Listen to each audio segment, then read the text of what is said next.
Welcome to one TV news. ముందుగా headlines.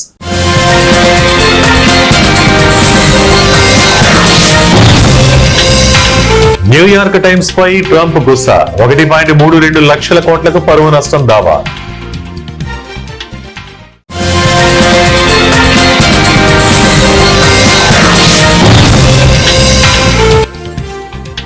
GST తగ్గింపుతో 140 కోట్ల మందికి ప్రయోజనం. కేంద్ర ఆర్థిక మంత్రి నిర్మలా సీతారామన్.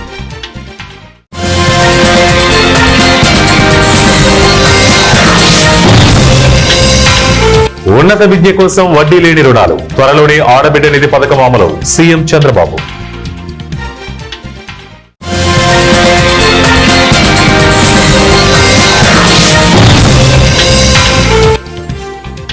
పాక్ తో క్రికెట్ ఆడితే బీజేపీకి నొప్పి లేదా? కేటీఆర్.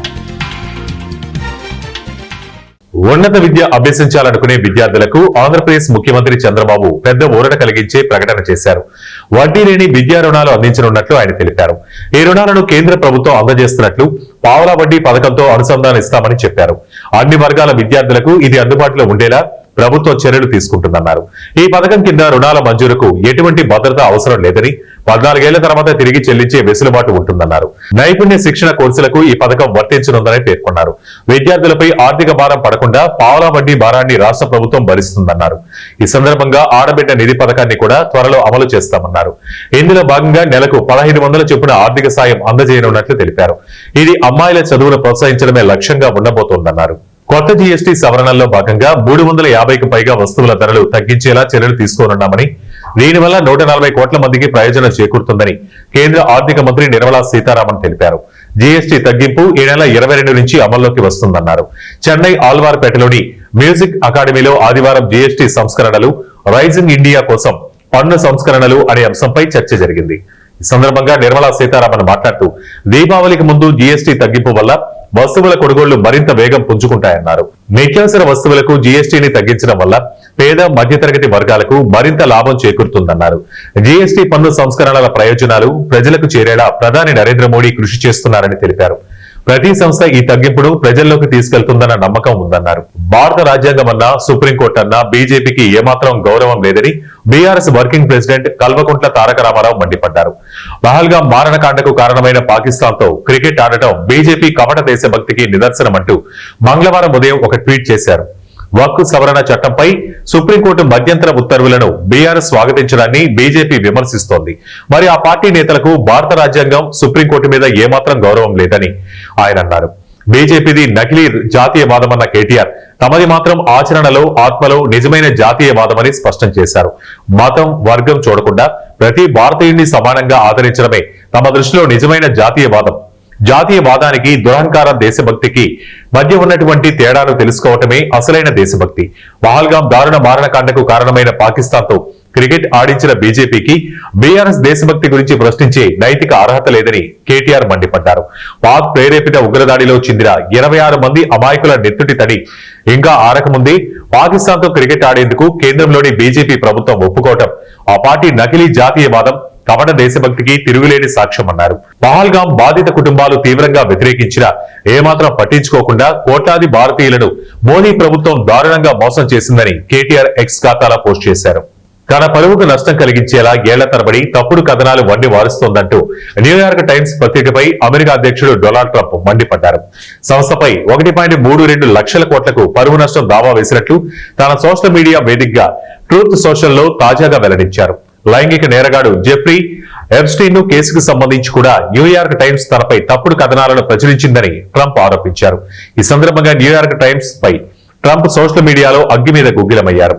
అమెరికా చరిత్రలో అత్యంత దిగజారిన చెత్త పత్రికలే న్యూయార్క్ టైమ్స్ ఒకటని వ్యాఖ్యానించారు. వామపక్ష డెమోక్రటిక్ పార్టీకి కరపత్రంగా మారిపోయిందన్నారు. మునుపటి ఎన్నికల్లో కమలా హారిస్ అభ్యర్థిత్వాన్ని బలపరుస్తూ మొదటి పేజీలో ప్రకటించారని, అలాంటిది మునిపెన్నడూ చూడలేదని తెలిపారు. తనపై అవాకులు చవాకులు మాట్లాడేందుకు న్యూయార్క్ టైమ్స్ కు చాలా కాలం పాటు అవకాశం లభించిందని కామెంట్ చేశారు. అక్కడితో ఈ ఒరవడి ముగిసినట్టేనని అన్నారు. తనపైన, తన కుటుంబం, వ్యాపారాలు, తన మద్దతుదారులపైన ఈ పత్రిక దశాబ్దాలుగా అసత్య ప్రచారం చేస్తోందంటూ ఆగ్రహం వ్యక్తం చేశారు. రాష్ట్ర ప్రభుత్వం సబ్సిడీ లోన్లు మంజూరు చేసి పేద ప్రజలను ఆదుకోవాలని ఏఐవైఎఫ్ జిల్లా అధ్యక్షులు పెదళ్లపల్లి ప్రభాకర్ డిమాండ్ చేశారు. మైక్రో ఫైనాన్స్ మరియు హోమ్ లోన్ల పేరిట పేద ప్రజలకు గుదిబండిగా మారి పేద ప్రజలను వేధింపులకు గురి చేస్తున్న ఫైనాన్స్ కంపెనీలపై చర్యలు తీసుకోవాలని అఖిల భారత యువజన సమాఖ్య కడప జిల్లా అధ్యక్షులు పెదళ్లపల్లి ప్రభాకర్ డిమాండ్ చేశారు. స్థానిక మైదుకూరు ఏఐవైఎఫ్ కార్యాలయంలో ఆయన మాట్లాడుతూ పేద ప్రజలే టార్గెట్ గా మైక్రో ఫైనాన్స్ కంపెనీలు మరియు home loans, business loans, Bajaj కంపెనీలు తక్కువ వడ్డీ అనే ఆశ చూపి లోన్లు ఇచ్చి రికవరీ ఒక రోజు లేట్ అయినా పేద ప్రజలను నానా ఇబ్బందులకు గురి చేస్తూ ఇబ్బందులు పెడుతున్న కంపెనీలపై క్రిమినల్ కేసులు పెట్టాలని ఆయన డిమాండ్ చేశారు. ఈ మధ్య కాలంలో ప్రైవేట్ మైక్రో ఫైనాన్స్ కంపెనీల యొక్క అరాచకం ఎక్కువైంది కడప జిల్లాలో. అందులో భాగంగా నిన్నటి దినాన మైదుకూరు నియోజకవర్గంలో రమేష్ అనే వ్యక్తి 5 స్టార్ హోమ్ బిజినెస్ లోన్ యొక్క రికవరీ ఏజెంట్ల వేధింపులు తట్టుకోలేక ఆత్మహత్య చేసుకున్న పరిస్థితి మనం చూస్తా ఉన్నాం. కేవలం ప్రభుత్వాల నిర్లక్ష్యం వల్లనే ప్రజలు ఈ విధంగా మైక్రో ఫైనాన్స్ ద్వారా లోన్లు తీసుకుని కట్టలేక వాళ్ళు ఇబ్బందులు పడుతూ ఉంటే లోన్ రికవరీ ఏజెంట్లు వలన నానా. గుంటూరు జిల్లా ప్రజలకు ఎల్లప్పుడూ అందుబాటులో ఉంటూ సమస్యలకు పరిష్కారం చూపడంలో విశేష సేవలందించిన ఎస్పీ శ్రీ సతీష్ కుమార్ కి సాధారణ బదిలీలలో శ్రీ సత్యసాయి జిల్లా ఎస్పీగా నియమితులైన సందర్భంగా గుంటూరు జిల్లా ఎస్పీ వకుల్ జిందాల్ ఆధ్వర్యంలో ఘనమైన ఆత్మీయ వీడ్కోలు సభ నిర్వహించారు. సందర్భంగా జిల్లా ఎస్పీ, అదనపు ఎస్పీలు, డిఎస్పీలు, సిఐలు, ఆర్ఐలు శాలువాలు, పుష్పగుచ్చాలతో సత్కరించి శుభాకాంక్షలు తెలిపారు.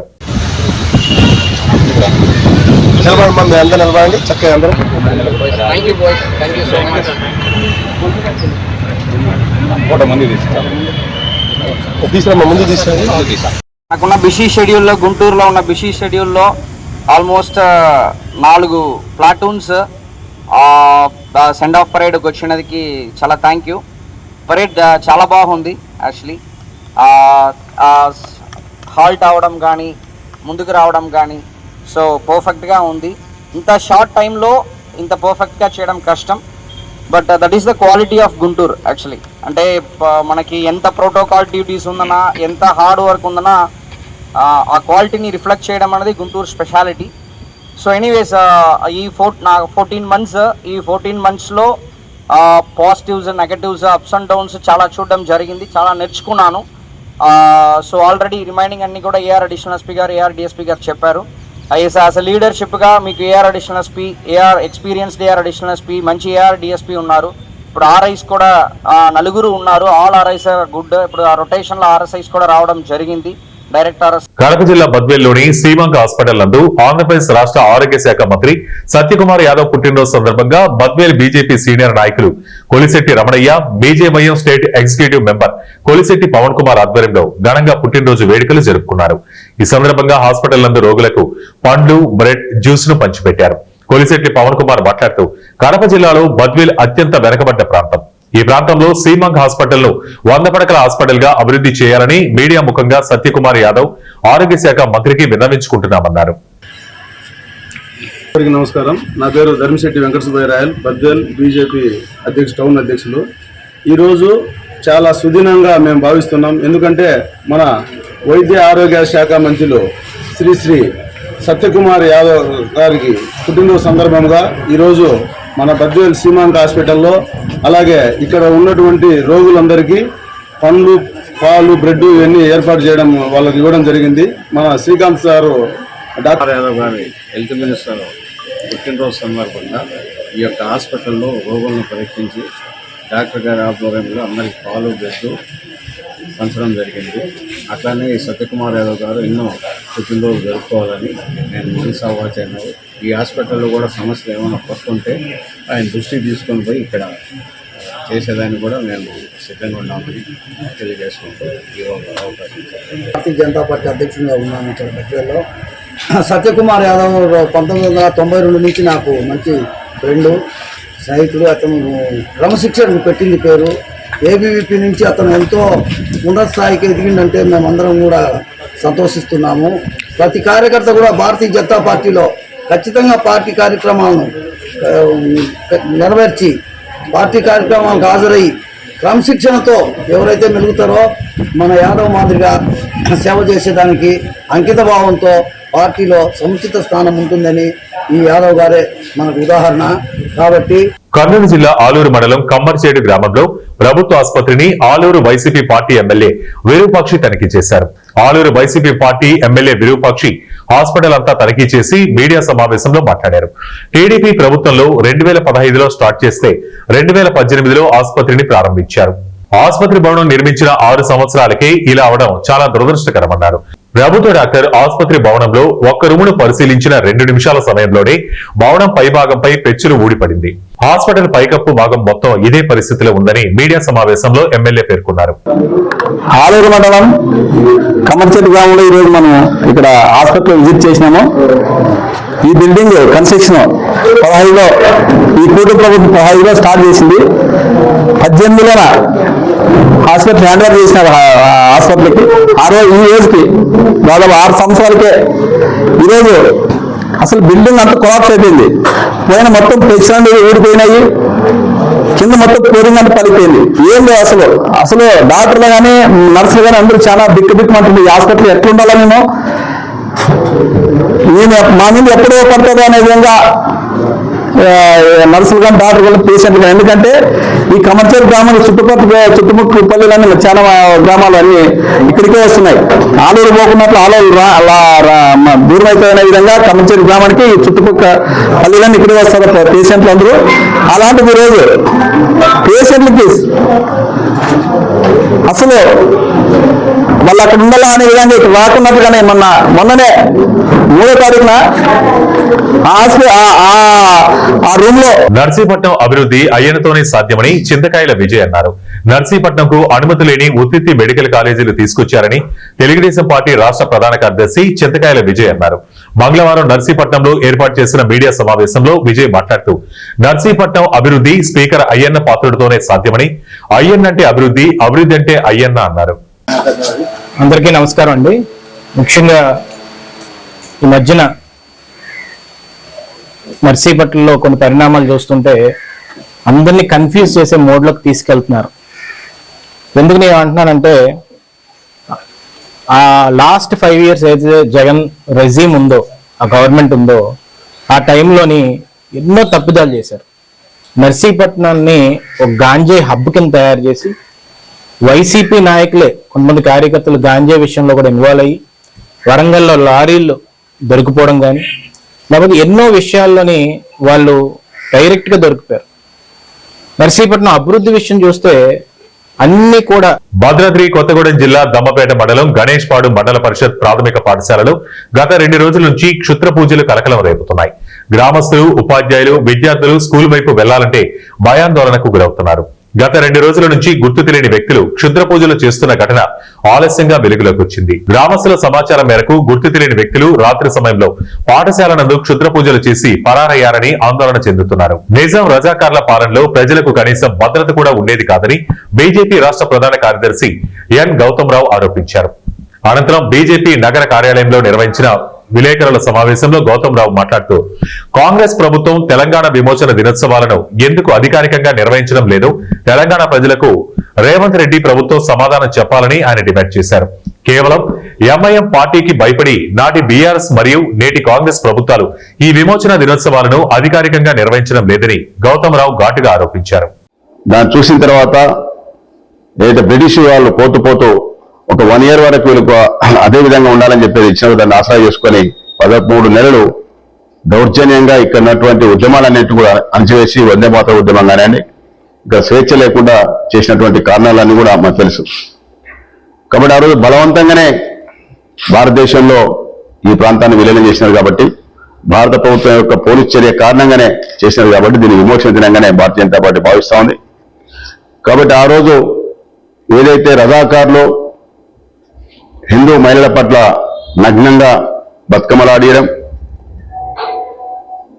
హిందూ మహిళల పట్ల అకృత్యాలు చేయడం, వరుసగా నిలబెట్టి ఏదైతే ఉద్యమంలో ఆ రోజు నిజాంకు వ్యతిరేకంగా మాట్లాడిన అందరినీ కూడా చంపేయడం, ఆ రోజు ఉర్దూ కాకుండా వేరే భాష నేర్చుకునే అవకాశం లేకుండా చేయడం, వేసుకున్నట్టు వేషధారణ కూడా మార్చుకోవాలని చెప్పి అయితే నియంత్రిత పోకలు ఆ రోజు చేసినారో నిజాం, అవన్నీ కూడా రాబోయేటువంటి తరానికి తెలియాల్సిన అవసరం ఉంది. కాబట్టి ఈ రాష్ట్రాన్ని ఇస్లాం రాష్ట్రంగా, ఇస్లాం దేశంగా ఉంచుతామని చెప్పినారు. రంగారెడ్డి జిల్లా షాద్నగర్ పరిసర గ్రామాల్లో రాత్రి వేళల్లో గ్రామాల్లో మేకలను దొంగిలిస్తున్న ముఠాను పోలీసులు అరెస్టు చేశారు. షాద్నగర్ ఏసీపీ లక్ష్మీనారాయణ చెప్పిన వివరాల ప్రకారం జల్సాలకు అలవాటు పడిన 7 స్నేహితులు మహమ్మద్ ఫిరోజ్, ఖలీల్, జామీర్, ఆరిఫ్, హాసన్, సోహెల్, రాహుఫ్లు ఒక ముఠాగా ఏర్పడి పగటిపూట రెక్కీ నిర్వహించి రాత్రి వేళల్లో గ్రామ శివారులో బంధించి ఉండే మేకలు, గొర్రెలను కార్లలో వచ్చి దొంగిలించి వాటిని జియాగూడలు అమ్మి సొమ్ము చేసుకుంటున్నారని, వాటితో జల్సాలు చేస్తున్నారన్నారు. పరిసర గ్రామాల్లోని గొర్రెల కాపర్ల నుండి అందిన ఫిర్యాదు మేరకు కేసు నమోదు చేసి దొంగల కోసం గాలిస్తుండగా సోలేపూర్ గ్రామ శివారులో మరోమారు దొంగతనానికి వచ్చి పోలీసులకు దొరికారని తెలిపారు. వారి వద్ద నుండి 2,60,000 నగదు, 4 కార్లు, 7 మొబైల్ ఫోన్లు సీజ్ చేసినట్లు ఏసీపీ తెలిపారు. శంషాబాద్ డీసీపీ గారి ఆధ్వర్యంలో మరియు శంషాబాద్ ఏడీసీపీ గారి ఆధ్వర్యంలో సిసిఎస్ టీమ్, అదేవిధంగా మా షాద్నగర్ టౌన్ ఇన్స్పెక్టర్ గారు, టౌన్ డిఐ గారి ఆధ్వర్యంలో నమ్మదగిన సమాచారం మేరకు ఒక 7 మేకల దొంగలను పట్టుకోవడం జరిగింది. ఏంటంటే వీళ్ళు దాదాపు వాళ్ళని అదుపులో తీసుకోవడం, వాళ్ళ పేర్లు 7 పేర్లు కూడా, ఒకటి పేరు మహమ్మద్ ఫిరోజ్, ఇంకో పేరు మహమ్మద్ సోహెల్, అదేవిధంగా మహమ్మద్ అబ్దుల్ ఖలీం, షేక్ రౌఫ్, మహమ్మద్ జమీర్, మహమ్మద్ ఆరిఫ్, షేక్ హసనుద్దీన్, ఈ 7 కూడా ఒక గ్రూప్ లాగా ఏర్పడి దాదాపు కొన్ని వాళ్ళ సెల్ఫ్ కార్లు, అదేవిధంగా కొన్ని సెల్ఫ్ డ్రైవ్ కార్లను ఎంగేజ్ తీసుకొని వచ్చి ఈ ఊరు బయట ఏదైతే మేకలను, గొర్రెలను మందలు పెట్టి పడుకోబెడతారో ఆ పడుకోబెట్టిన మేకలను వాళ్ళు ఏదో యజమాని లేని సమయంలో వాటిని తీసుకెళ్ళి మార్కెట్లో అమ్ముకొని ఆ డబ్బులు తీసుకొని ఎంకేజ్ చేసుకుంటారు. అదేవిధంగా ఈరోజు కూడా వీళ్ళు ఈ 7 మెంబర్స్ గ్రూప్ లాగా కార్ తీసుకొని వచ్చి మన దగ్గర అఫెన్స్ చేసే ప్రయత్నం చేస్తున్నారని చెప్పి సమాచారంగా వాళ్ళందరినీ అదుపులో తీసుకోవాలా. దాదాపు 13 కేసులు మనకు కన్ఫ్యూస్ అయ్యారు.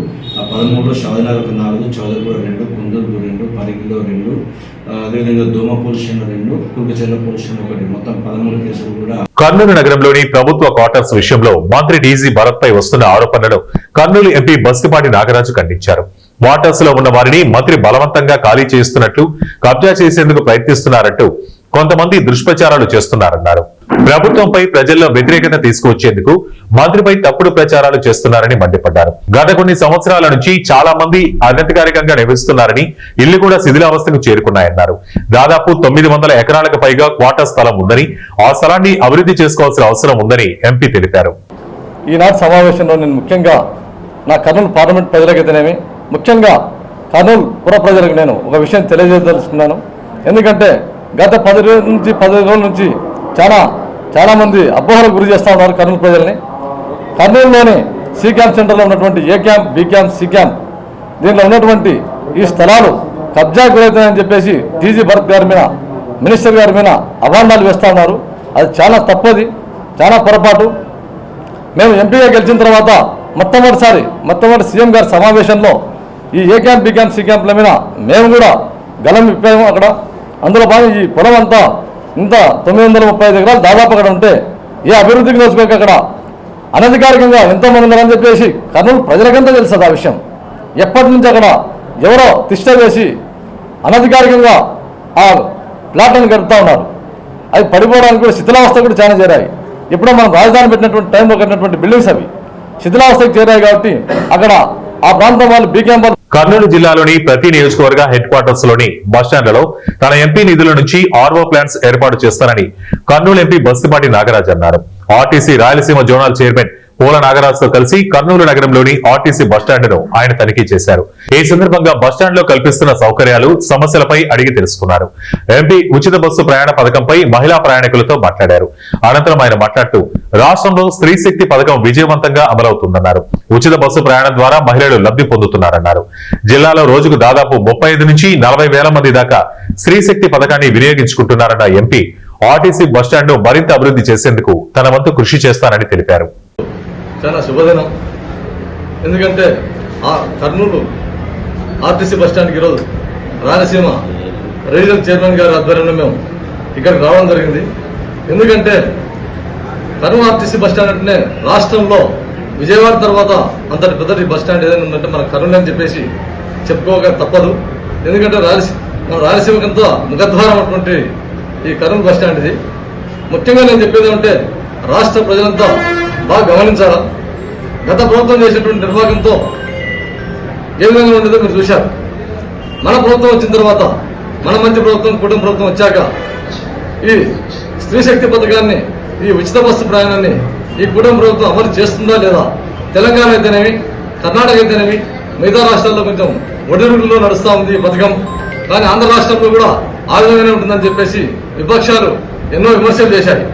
వాటన్నింటినీ ధీటుగా సమాధానం చెప్తూ మన గౌరవ ముఖ్యమంత్రి వర్యులు నారా చంద్రబాబు నాయుడు గారు బ్రహ్మాండంగా ఈ పథకాన్ని అమలు చేసే విధానాన్ని చూసి వార్తలు ముగించే ముందు ముఖ్యాంశాలు మరోసారి.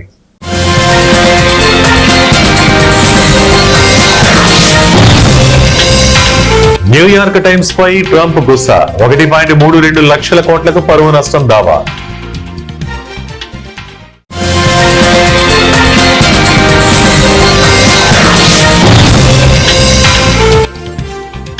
జీఎస్టీ తగ్గింపుతో 140 కోట్ల మందికి ప్రయోజనం, కేంద్ర ఆర్థిక మంత్రి నిర్మలా సీతారామన్.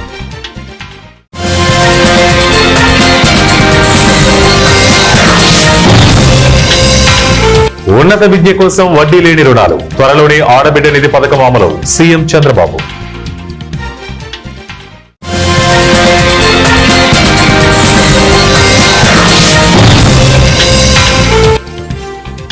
పాక్ తో క్రికెట్ ఆడితే బీజేపీకి నొప్పి లేదా? కేటీఆర్.